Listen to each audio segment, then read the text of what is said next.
Now let's take a look at news stories making headlines around the globe. First off, Brent crude has spiked more than 5% to over $110 a barrel after Israel struck the world's largest natural gas reserve located in Iran in a coordinated operation with the United States. The attack marks the first time Iran's upstream oil and gas infrastructure has opposed those in the Gulf has been targeted since the war began on February 28 as the crisis entered its 19th day. Iran shares its massive South Power gas field with Qatar, which uses its side to supply roughly a fifth of the world's LNG. Qatar's foreign ministry condemns the strikes as a dangerous and irresponsible step. The price moves came on top of what has already been one of the strongest oil rallies in years. Brent has surged roughly 80% since the conflict began, driven largely by the near-total shutdown of tanker traffic through the Strait of Hormuz, the choke point that handles about 20% of global oil and gas flows. Also yesterday, the Ras Al Khaimah industrial complex sustained damage at a missile attack, Qatar Energy said. In their statement, emergency response teams were deployed immediately to contain the resulting fires as extensive damage has been caused. Qatar Energy added. Now, Qatar's Interior Ministry attributed the attack to Iran and said that it has gained preliminary control over the fire of Ras Al Khaimah with no reported injuries. Over to the United Kingdom, where President Bola Tinubu is calling on the United Kingdom to maintain and strengthen support for Nigeria in addressing terrorism, emphasizing that bilateral cooperation remains pivotal to the security and stability of West Africa. Speaking at a state banquet at Windsor Castle yesterday, Tinubu highlighted the decades-long historical ties between Nigeria and Britain, describing the two nations' shared history, culture and institutions as a strong foundation for collaboration on security, economic and social issues. On regional security, Tinubu pointed to terrorism challenges in the Sahel and West Africa, noting that Nigeria carried a significant responsibility in safeguarding regional stability. He said partnership with the United Kingdom remained essential for intelligence sharing, training, and coordinated counterterrorism measures. The president also disclosed that his visit to the UK included a scheduled meeting with Prime Minister Keir Starmer later today, where discussions would focus on security, cooperation, economic collaboration, and strengthening trade and investment ties. Back home in Nigeria, Nigeria's Vice President Kashim Shettima has visited Maiduguri following the deadly explosions that rocked the city. The Vice President was in the state to sympathize with victims of the attacks and assess the situation on the ground. Shettima assured residents that the federal government remained committed to tackling terrorism and restoring lasting peace in the region. He pledged support for victims of the blast, including assistance for those receiving treatment and families affected by the incident.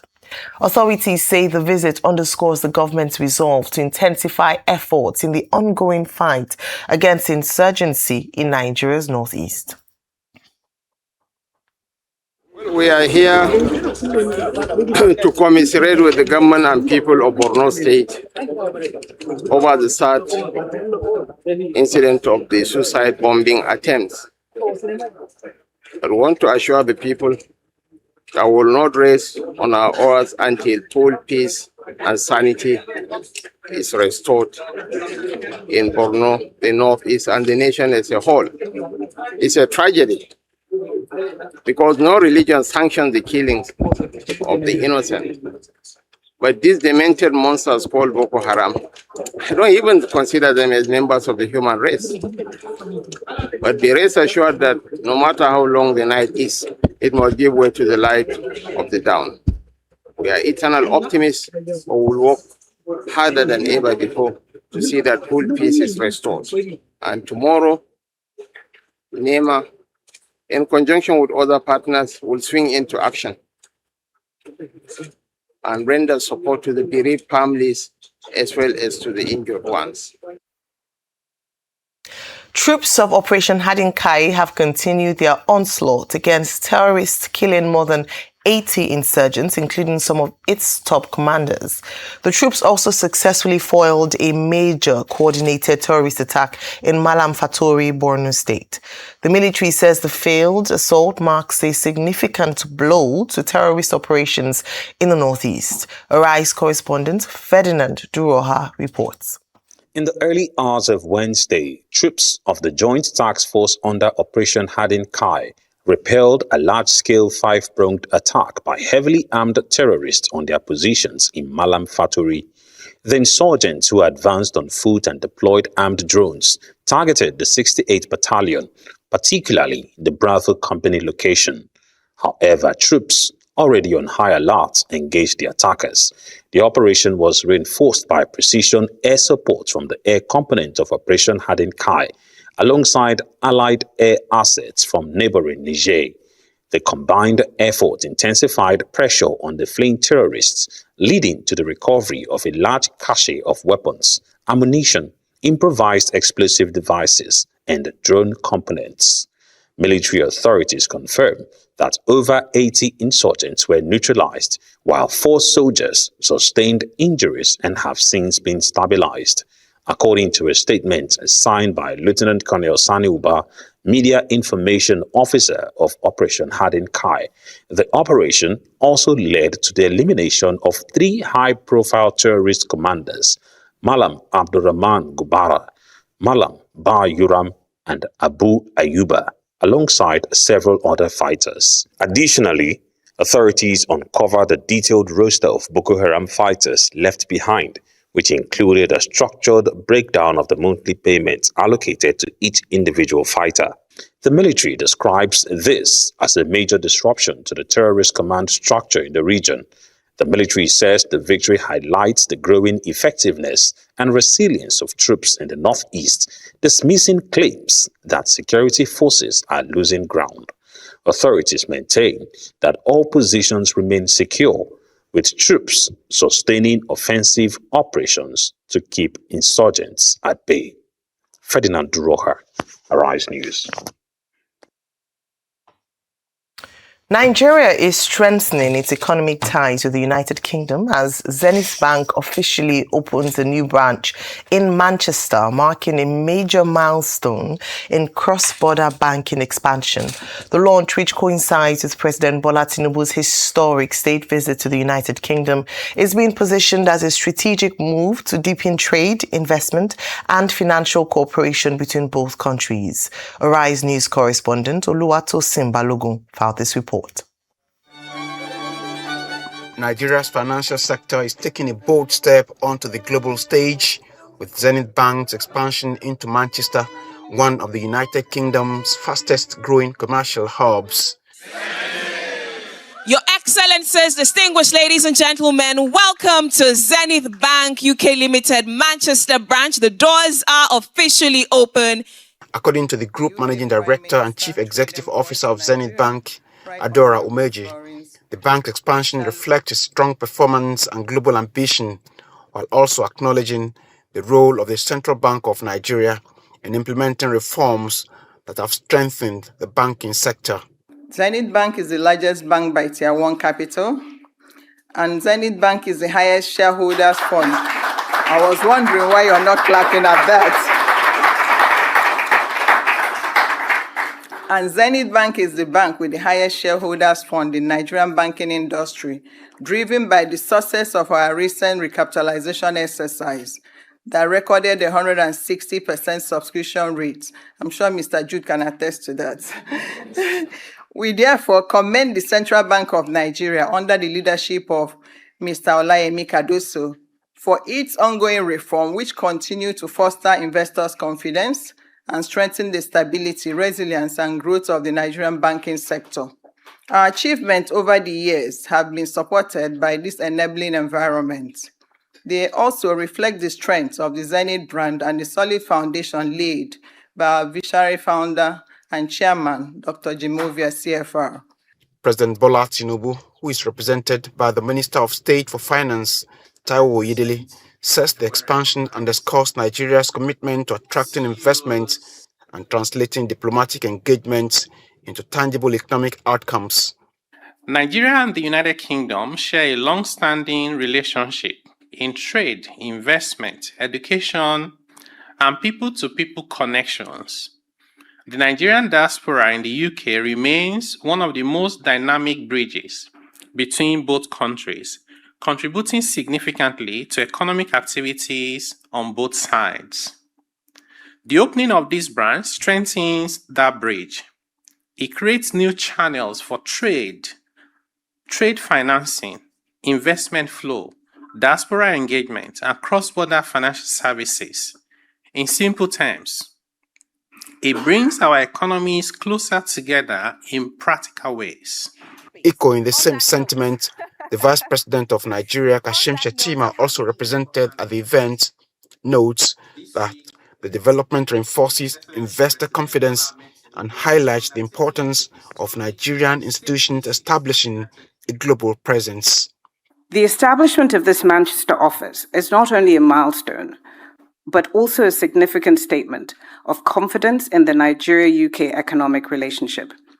Manchester is one of the United Kingdom's most vibrant and important commercial centres, and Zenith Bank's presence here places it firmly at the intersection of trade, investment, and quite significantly, diaspora flows that we hope will define the next chapter of Nigeria-UK economic engagement. The renewed hope agenda of President Bola Ahmed Tinubu, GCFR, is delivering the promise of the Nigerian economy, the relationship between these two great nations, and practicalizing from all the reforms that have been implemented since May 29th, 2023. Nigeria is at an inflection point. We've seen the growth in the GDP, over 4%, fastest in over a decade.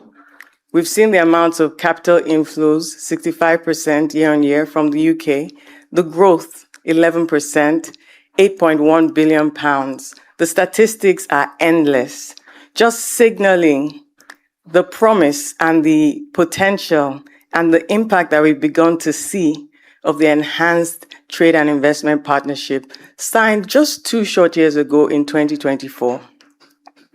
The ETIP marked a new beginning of the Nigeria-UK economic cooperation and relationship.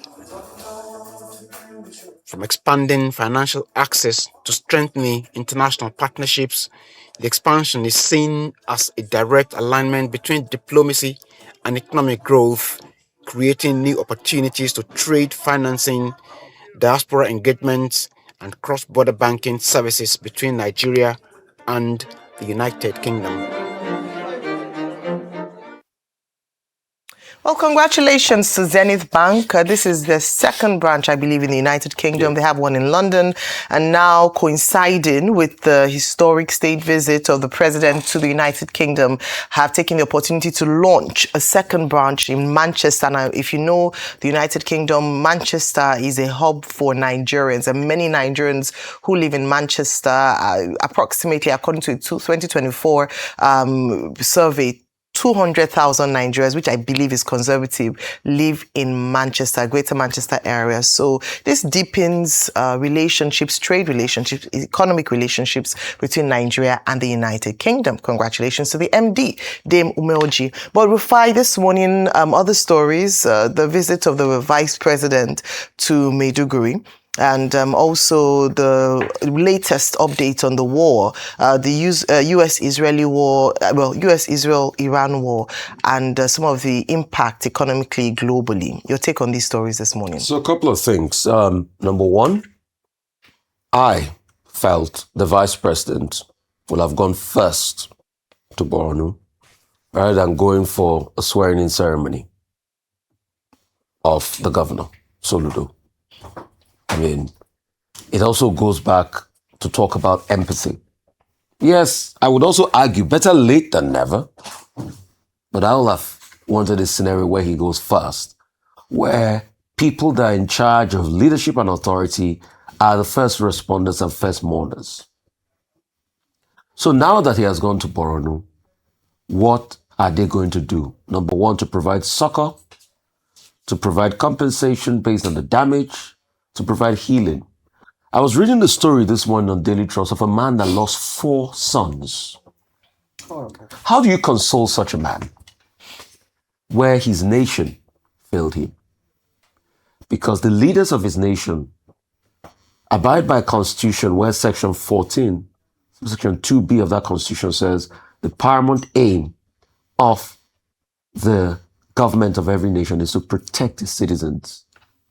So the reason why we swear by that constitution and we surrender our sovereignty is because we think in return, the government will protect us. But you have a bombing incident where we couldn't pick up and it happened and people were killed. They say 23, maybe the number is probably more than that. They say some people have been discharged. We don't know the backstory. There might have been people there that they sustained the injury, they thought nothing happened to them, that probably went back and died in their sleep because of the shock. But we don't know. But official numbers say 23. So that's why I expected the vice president to be there first, rather than go for the fanfare of Soludo.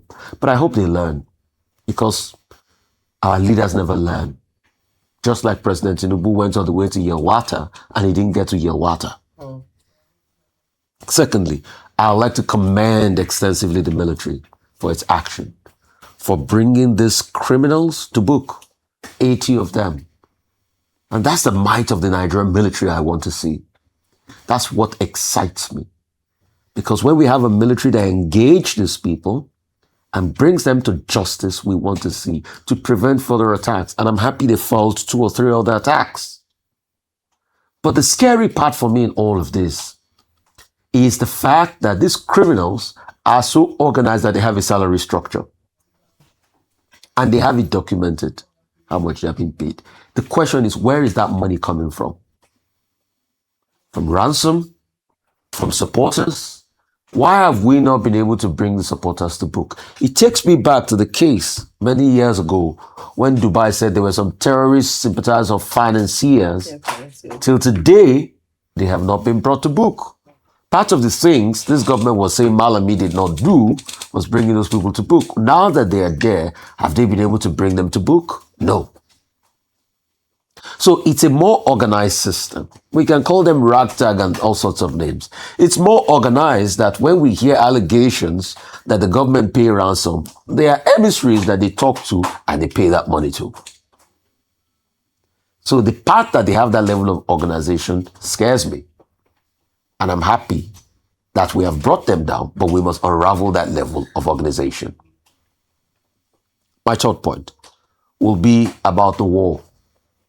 Yesterday, 2 major things happened, a day before yesterday and yesterday. Cyber counterterrorism chief Kent said America had no bona fide for getting into the war because Iran posed no threats. DNI, Director of National Intelligence Tulsi Gabbard, doubled down on that yesterday in a congressional hearing by saying that there was no imminent threat of Iran amassing nuclear weapons after the Second-Day War, after the 12-day war last year. Let me further that. In the early 2000s, this same Ayatollah, and he was a terrible man, and I'm not holding breath for him, that Americans killed. I said, he wants to enrich Iran with nuclear weapons, passed a fatwa against the creation of nuclear weapons.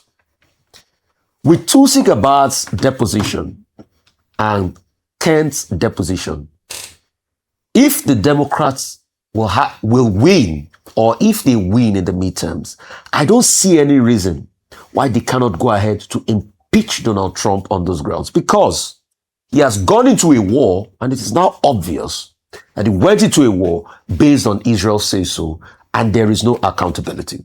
Exactly the same way America sold the Rus, and there were weapons of mass destruction in Iran. Let me tell you the effect of this war. Ras Lafan was attacked. Why Ras Lafan was attacked was because Salt Shah was attacked.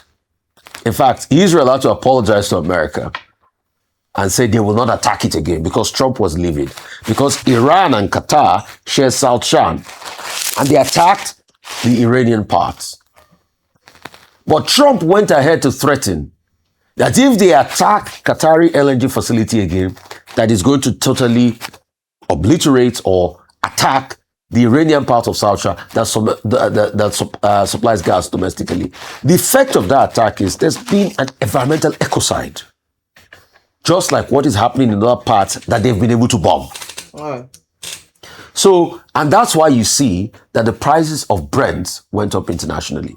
As we speak today, Trump is looking for another 200 billion to be able to add to the war funding, which some Democrats in Congress are now saying, we're not going to vote in favor of it. Because in the first place, the war has no bona fide. And that's why a lot of people on the right, the MAGA right, are coming out to say that, no, we did not endorse this war. In fact, we voted for you. The likes of Tulsi Gabbard, and I ought to have this on record before I quit the stage today. The likes of Tulsi Gabbard left the Democratic Party to the Republican Party because Trump said he was anti-war. And today, Tulsi Gabbard has to now defend a senseless war. There goes the hypocrisy of America. I rest my case. Okay. What we're witnessing in the Middle East right now is a tit-for-tat diplomacy, sort of, which has now developed into a war of attrition, the effect of which is global, the end of which is unknown. Now with the Israeli forces attacking the South Fars oil facility in Iran, Iran retaliated and then decided to attack the Falan LNG, the largest natural liquefied gas reserve in the world. And the rest of us are suffering from the effect of that. Brent crude futures went up by 4.54%, now selling at 112.58 per barrel. WTI, Western Intermediate, Texas Intermediate futures, went up by 1%, now selling at $97. The markets all over the world have also been roiled. This morning, the market in South Asia, Pacific, from the Kospi, South Korea's Kospi, which has taken the worst hit, declining by about 2.2%, to the smaller cap Kosdaq, and all across that region, whether it's Hong Kong Hang Seng Index or mainland China CSI 300 or the Australian S&P 500 / DAX 200, all the markets are down. Whereas Kospi in the South Korea market was doing very well all week. In America, all the markets have also lost value. With Dow Jones, the Dow Jones Industrial Average going down by about 750 points. And the same also for S&P 500 and also for the NASDAQ Composite. So the world will continue to be thrown into turmoil for as long as this continues. And now on top of it, Donald Trump is saying that if Iran fires any thoughtless thing in the direction of Qatar again, he will wipe out the South Fast facility. Where would that lead us? So that's why we keep saying that this is a war of attrition, the end of which nobody knows. At the same time, however, the same Donald Trump, who is saying he will fight, as for the modification of the Jones Act, which says basically that you cannot transport fuel from one port to the other without using American vessel. So he's modifying that for 60 days. So even America is feeling the brunt. Those are the exact details. Now, let me go to the issue of President Bola Ahmed Tinubu. I think the president and Nigeria got a great reception yesterday with the palace the palace of King Charles III, deploying soft power diplomacy at the highest level that you can imagine. After all, we saw the pomp and pageantry yesterday. Today, they will get down to real business to discuss the nitty-gritty. Investment is part of it. And already the Financial Times yesterday of London, prefaced this by doing a pullout on investing in Nigeria, talking about the reform, how it is doing, talking about how the old guard is still in charge in Nigeria, in a young nation, talking about security crisis, talking about oil sector, talking about how the Central Bank of Nigeria is trying to ensure stability within the foreign exchange market. And I think one other story in that package by the Financial Times is about how investors are trooping to Nigeria to take advantage of the stock market in Nigeria, to invest and all of that. That would be interesting for anyone who is interested in reading the details. But for me, it's the excitement of the average Nigerian. I saw a lot of people saying, "Oh, we're excited, our president is here." By the roadside, some people were singing, "They took on your mandate, we stand," to the streets of London. So all told, it was a very wonderful reception, seeing the Prince of Wales and the Princess of Wales receiving the president, and all that ceremony in the quadrangle of Windsor Castle, with even some of our senators riding a carriage for the first time in their lives. In fact, it was a royal carriage, not another type. And you see them giggling and so excited, like people who are on a tourist expedition, on the highest point of personal achievement, perhaps, some critics will say, of their lives. However, the banquet was even far more interesting. But I pay particular attention to the diplomacy of King Charles III. When he started his speech, he started with a Yoruba saying, Ekabo, Shedadani. He spoke Yoruba. And then much later in the course of that speech, he had an Igbo proverb.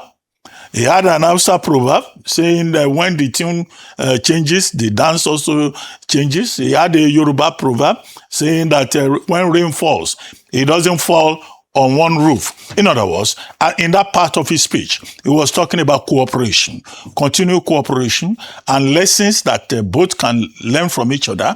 The historic contribution of Nigerians to the development of the United Kingdom, and how we have many Nigerians who have distinguished themselves in every field of human endeavor in the United Kingdom. And then the diplomacy that, okay, there was no lunch because this is, a fasting period. And, generally a very warm, hospitable, friendly reception. Sky News was saying in one of their coverages that this visit, who benefits? They put it on the screen. Who benefits? But I think the king addressed that look, this relationship between Nigeria and Britain is of equals, and that both countries stand to benefit by having partnership, by relating with each other. And then he ended by saying, wishing everybody Eid Mubarak. That Eid Mubarak, though, I don't know. In the Middle East, they've not been able to sight the moon. Yeah. They may not be able to sight it with drones, with billows of smoke covering up the skies in the Middle East. So if the Arabs don't see the moon, at least we are going to celebrate Eid al-Fitr tomorrow. And maybe they should just pause this war so that they can properly see the moon. The Sultan has also, they say they really... Have they seen it now? They've not. So otherwise, this Ramadan in the Middle East may be postponed till next year, the way this war is going. But now, okay, talking seriously, our president also responded, and our president also spoke well. His statement was full of gratitude. He talked about, in fact, he quoted, he was referring to Shakespeare, to Dickens, to John Locke. Of course, familiar territory. Talking about how there's this historic tie between Britain and Nigeria, and, how England is the ideal of democracy, and now Nigeria has benefited so much historically. English common law, the English common law, which forms the basis for our own common law here, roots here, and all of that. I think that was interesting. And he ended on a very generous note and said, look, when he was in exile, he ran to Britain, and the Metropolitan Police protected him. And he also talked about partnership. The details of that we will see today when they all sit down to serious business with the Prime Minister, and they talk about trade, investment, technology, and security, which the Nigerian government is obviously interested in. Now, as for the Vice President, going to the northern part of Nigeria, to Maiduguri specifically, which is his hometown, and where we have been having challenges. He was a man who also went there December 2024.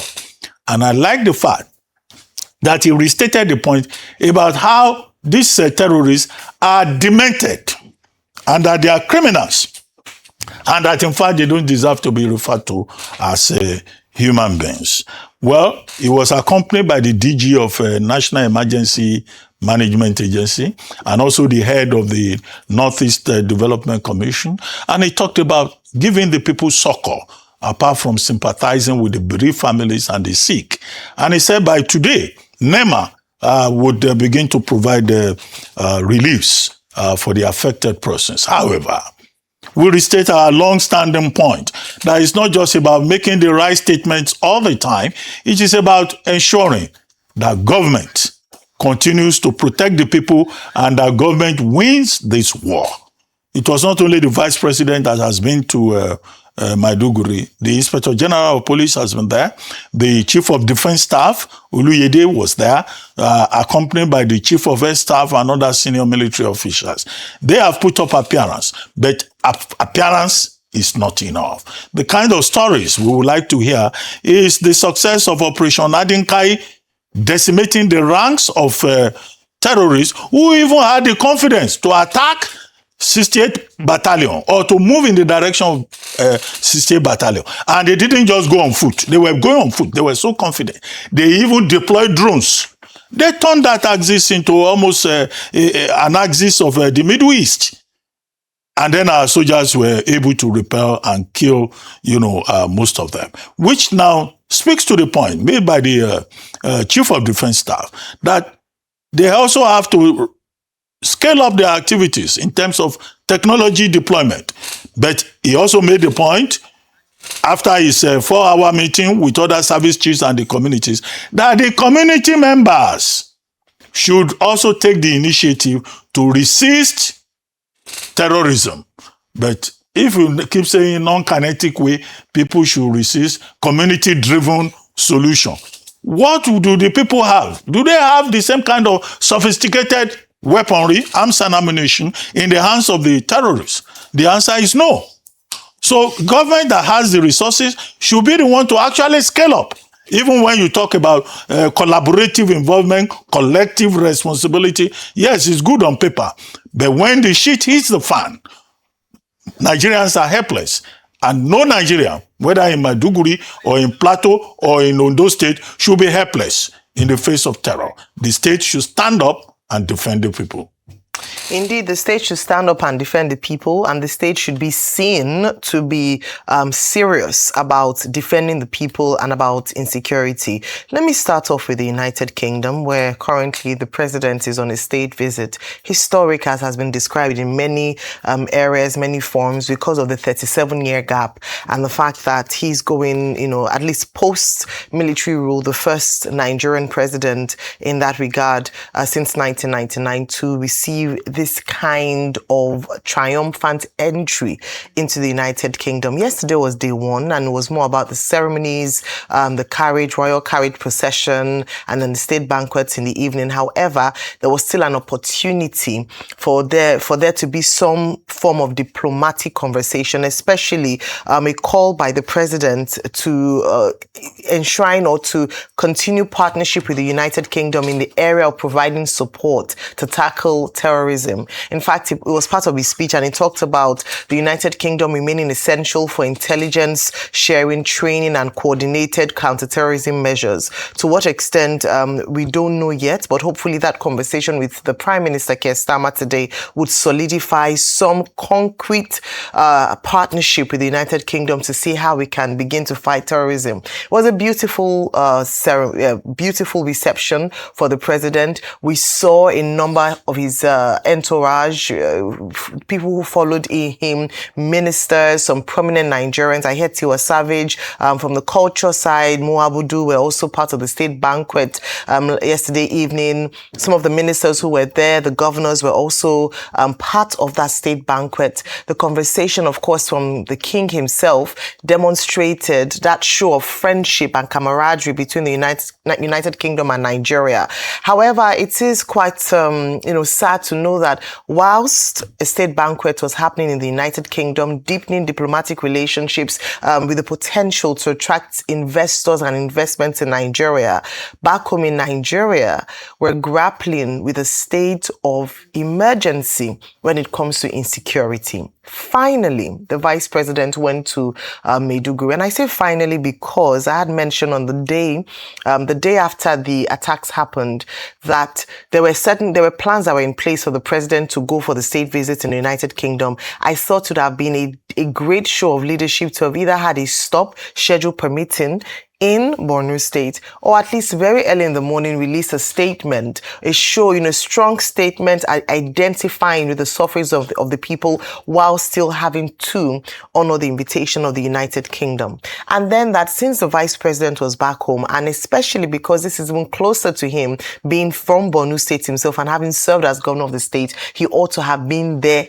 First thing, on the next day it happened, he had to honor the invitation of the Anambra State governor for his inauguration for his second term, not even a first term.